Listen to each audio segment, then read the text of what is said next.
Train ایک سنسان راستے سے فراٹے بھرتی جا رہی تھی۔ وہ چاروں دوست پہلی بار اکٹھے ٹرین میں سفر کر رہے تھے۔ رات کے 3 بج رہے تھے۔ ارد گرد بیٹھے لوگ سو رہے یا سونے کی کوشش کر رہے تھے۔ اسد کھڑکی کے پاس والی سنگل سیٹ سے ٹیک لگائے، آنکھیں موندے کھڑکی سے آنے والی تیز ہوا کے جھونکے اپنے اندر جذب کر رہا تھا، جبکہ باقی تینوں اپنے اپنے موبائل میں گم تھے کہ اچانک ٹرین ایک جھٹکے سے رک گئی۔ ٹرین کے اس طرح اچانک رکنے سے بہت سے مسافر گرتے گرتے بچے۔ اسد نے بھی ہڑبڑا کر اپنی آنکھیں کھول دیں۔ سب نے کھڑکی سے باہر جھانکا۔ ابھی تو میاں چنو کا اسٹیشن گزرا ہے، اب کون سا اتنی جلدی اگلا اسٹیشن آ گیا؟ رضا نے کھڑکی سے باہر جھانکتے ہوئے کہا۔ یہ تو کوئی سنسان جگہ ہے، شاید کوئی مسئلہ ہو۔ حسن، ٹرین سے نیچے مت اترنا۔ رضا نے حسن کو دروازے کی جانب بڑھتے دیکھا تو پیچھے سے آواز لگائی۔ نہیں، یہی ہوں، حسن نے جوابی آواز لگائی اور دوسری جانب چلا گیا۔ اگلے 5 منٹ تک حسن واپس نہیں آیا تو اسد اسے دیکھنے ٹرین کے داخلی دروازے کی جانب بڑھا۔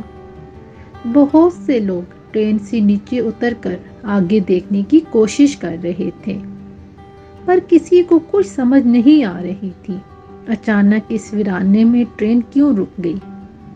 اسد کے پیچھے رضا اور اختر بھی چلے آئے۔ کیا ہوا؟ کہاں گیا حسن؟ کہا بھی تھا ٹرین سے نیچے مت اترنا، پتہ نہیں اس لڑکے کو سکون کیوں نہیں۔ اختر نے جھنجھلاتے ہوئے ایک ہی سانس میں سب کہہ ڈالا۔ یہی ہوگا، جانا کہاں؟ آؤ ذرا آگے جا کر دیکھتے ہیں۔ اسد نے ارد گرد ماحول پر نظر ڈالتے ہوئے کہا۔ اتنے میں ٹرین نے روانگی کے لیے وسل دیا تو سبھی اترنے والے لوگ واپس ٹرین پر چڑھنے لگے۔ حسن، حسن، کہاں ہو تم؟ تینوں دوستوں نے بیک وقت آوازیں لگائیں۔ اسی اثنا میں ٹرین نے چلنا شروع کر دیا، پر حسن کی جانب سے کوئی رد عمل نہیں آیا۔ اب تینوں سخت پریشان دکھائی دیے اور مزید اونچی آواز سے حسن کو پکارنے لگے۔ ٹرین کے دروازے پر کھڑے کافی لوگوں نے بہت آوازیں لگائیں کہ آپ لوگ تو اوپر چڑھ آئے، کیا پتہ وہ یہی ٹرین میں ہو۔ پر تینوں باہر ہی کھڑے ارد گرد پاگلوں کی طرح حسن حسن پکارتے رہے، اور ٹرین کب چلی گئی انہیں احساس ہی نہ ہوا۔ اب ہر جانب سناٹا تھا۔ ارد گرد درخت اس بھیانک مخلوق کی مانند دکھائی دے رہے تھے، جو سب کچھ اپنے اندر کسی بھیانک دیو کی مانند اندھیرے کی چادر لپٹے دیکھنے والوں کو عجیب قسم کے خوف میں مبتلا کر رہی تھی۔ حسن، کیا پتہ ٹرین میں ہی ہو، رضا نے خود کو تسلی دیتے ہوئے کہا۔ نہیں، میں نے خود اسے اترتے دیکھا، اسد نے مکمل اعتماد کے ساتھ کہا۔ اب موجودہ صورتحال کو محسوس کرتے تینوں کے چہروں پر ہوائیاں اڑ رہی تھیں۔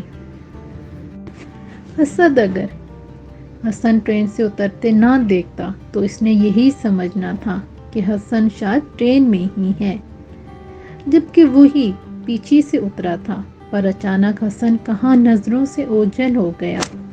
وہ بھی پریشان تھا کہ یہ ہوا کیا۔ تینوں دوست حسن کو آوازیں لگاتے سنسان ویرانے کی جانب بڑھتے ہی جا رہے تھے، پر حسن کا کچھ اتا پتہ نہیں تھا۔ رک جاؤ اختر، آگے کہاں تک جاؤ گے؟ دور دور تک آبادی کا نام و نشان نہیں، اور دور تک سب تو نظر آ رہا ہے حسن ٹرین میں ہی تھا۔ ضرور اسد کو وہم لگا ہے۔ کمینہ، کس بات کا بدلہ لیا تو نے؟ یہاں کہاں پھنسا دیا ہمیں؟ رضا نے اچانک آگے بڑھ کر اسد کا گریبان پکڑ لیا۔ میری بات سنو، میں جھوٹ نہیں بول رہا یار، میں نے خود دیکھا تھا۔ کیا تماشا لگا رہے تم دونوں؟ اختر نے آگے بڑھ کر رضا کے ہاتھ سے اسد کا گریبان چھڑوایا۔ تبھی اچانک ایک لڑکی کے ہنسنے کی آوازیں آنا شروع ہو گئیں، جیسے پاس ہی بیٹھی کوئی لڑکی ہنس رہی ہو۔ تینوں نے پاگلوں کی طرح اپنے ارد گرد دیکھا، پر وہاں ان تینوں کے علاوہ کوئی نہیں تھا۔ اب صحیح معنوں میں تینوں کے حلق خشک ہوئے تھے۔ ڈر کیا ہوتا ہے آج پہلی بار انہیں محسوس ہوا۔ غیر ارادی طور پر تینوں نے ایک دوسرے کے ہاتھ پکڑ لیے۔ ہنسی کی آواز مسلسل گونج رہی تھی، جیسے کوئی لڑکی کہکے مار کے ہنس رہی ہو، پر سامنے نہیں آ رہی تھی۔ زندگی میں پہلی بار ہنسی کی آواز انہیں موت سے بھی زیادہ بھیانک لگ رہی تھی۔ اختر نے تھوڑا بہادری کا مظاہرہ کرتے ہوئے دھیمی آواز میں پوچھا، دیکھو تم جو کوئی بھی ہو سامنے آؤ۔ پر نہ ہی ہنسی کی آواز رکی اور نہ ہی کوئی سامنے آیا۔ اچانک تینوں نے ایک جانب دوڑ لگانے کی کوشش کی، پر یہ کیا، وہ تو اپنی جگہ سے ہل ہی نہیں سکے۔ انہوں نے خود کو اس صورتحال سے نکالنے کی پوری جی جان سے کوشش کی، پر وہ ایک انچ بھی خود کو نہ ہلا سکے۔ ہنسی کی آواز بدستور جاری تھی، یہ ہمارے ساتھ کیا ہو رہا ہے؟ حسن کہاں گیا؟ اور اب اچانک یہ سب، یہ کیا ہو رہا ہے؟ رضا نے کہا۔ کافی وقت گزرنے کے بعد جب تینوں کی خود کو آزاد کروانے کی ہر جدوجہد بیکار ہو گئی اور ان کو احساس ہو گیا کہ وہ کسی غیر مرئی مخلوق کے شکنجے میں پھنس چکے ہیں، تو تینوں اسی جگہ پر بے بسی سے بیٹھ گئے۔ سامنے آؤ تم جو کوئی بھی ہو، اختر نے غصے سے للکارتے ہوئے کہا۔ اب ہنسی کی آواز رونے میں بدل گئی۔ بینڈ ڈالنے والی آواز کا ساتھ اور بہت سی آوازیں بھی شامل ہو گئی تھیں۔ پورا علاقہ دل دہلا دینے والی آوازوں سے گونج اٹھا، اس کے ساتھ ہی ان کی چیخوں سے، کیونکہ اب ان کو ہر جانب سے لاتعداد چمگادڑوں نے گھیر لیا تھا۔ تم سب چلی جاؤ یہاں سے، یہ میرا شکار ہے۔ فضا میں ایک چیختی ہوئی آواز گونجی اور اس کے ساتھ ہی ہر جانب مکمل سکوت چھا گیا۔ چمگادڑیں واپس پلٹ گئیں۔ اب ان کے سامنے ایک نہایت حسین لڑکی سفید پوشاک پہنے موجود تھی۔ پاؤں تک آتے لمبے کھلے بال، سرخ ہونٹ، سفید دودھ جیسی چمکتی رنگت اور انگارے برساتی خوبصورت سبز آنکھیں جو ان تینوں کو گھور رہی تھیں۔ ڈھونڈ رہے ہو؟ یہ کہتے ہی وہ پھر ہنسنے لگی۔ اتنے سال سے اس کے ساتھ ہو، آج تک اس کی حقیقت نہ جان پائے۔ کبھی غور نہیں کیا وہ تم لوگوں کے مسئلے کیسے چٹکی بجاتے حل کر دیتا تھا؟ کبھی اس کے گھر گئے، ہمیشہ وہی تم لوگوں کے پاس پہنچ جاتا تھا، جبکہ بعض اوقات تو تم کال بھی نہیں کرتے تھے، پھر وہ کیسے تم لوگوں میں موجود ہوتا تھا؟ تینوں کے دماغ میں ایک فلم سی چلنے لگی۔ وہ لڑکی بالکل ٹھیک کہہ رہی ہے۔ حسن سے ان کی ملاقات ایک پارک میں ہوئی تھی، پھر وہ ان کے ساتھ ہر جگہ موجود ہوتا۔ نہ کبھی فیملی کے بارے انہوں نے کچھ پوچھا، نہ اس نے بتایا۔ بہت کم عرصے میں وہ ایک دوسرے کے لیے لازم و ملزوم ہو گئے تھے۔ ایسے واقعی کافی مسائل تھے جو بظاہر حل ہوتے نظر نہیں آتے تھے، پر حسن کی وجہ سے وہ حل ہو چکے تھے۔ اسی لیے وہ آج حسن کے لیے اتنا فکر مند تھے کہ وہ تو ان کی جان تھا۔ کہاں ہے حسن؟ کون ہو تم؟ ہمارے دوست کو چھوڑ دو اور ہمیں اپنے نہ نظر آنے والے حصار سے آزاد کر کے پھر دیکھو، ہم تمہارا کیا حشر کرتے ہیں۔ اختر نے غصے سے لڑکی کی آنکھوں میں آنکھیں ڈال کر کہا۔ ایک بار پھر فضا لڑکی کے کہکوں سے گونج اٹھی۔ حسن تو بس تم لوگوں کو یہاں لانے کا ایک مورا تھا، اس کا کام ختم ہوا، اسے ہم نے آزاد کر دیا۔